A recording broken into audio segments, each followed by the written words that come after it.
One should also be realistic that the yoga traditions are intense traditions of practice.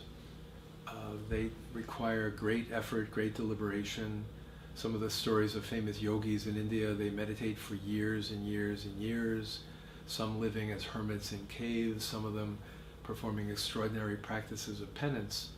And that in general, and I think Ignatius is clear about this in the exercises, about discerning light and dark, the role of temptation, the way in which that Satan can tempt a good person to go down the wrong path.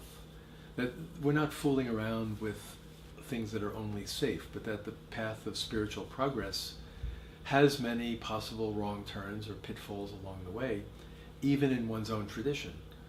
To be a Christian, to be a Catholic, is not a sure single path where everything is always safe, but one enters a dark night, one takes risks, one lets go in various ways, and that can be dangerous and people can make mistakes. That's why we have spiritual guides.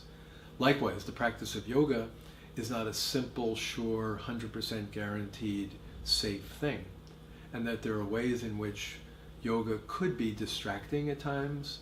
There could be forms of yoga that seem perhaps too turned in on the self. There can even be occasions on which yogic practice might get deviated off into concern about the physical body as kind of a goal in itself. But this is not about the essence of yoga, it's simply about yogic practice, because it's physical, psychological, mental, spiritual, also has dangers that are physical, psychological, mental, spiritual.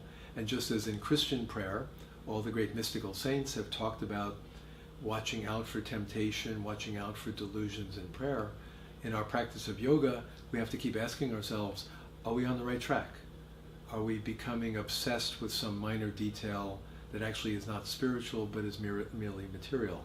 Are we doing my yogic practice now because the people around me are doing it? Are we following a master because I'm infatuated with the master? All these things can go wrong.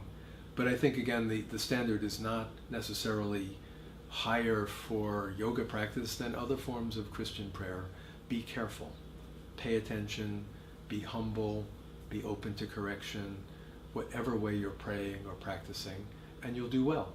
And if you make mistakes, you learn from your mistakes and you move forward. But being naively negative, oh, this is terribly dangerous, is no answer. And being naively positive, oh, what could possibly go wrong, is also perhaps a foolhardy path.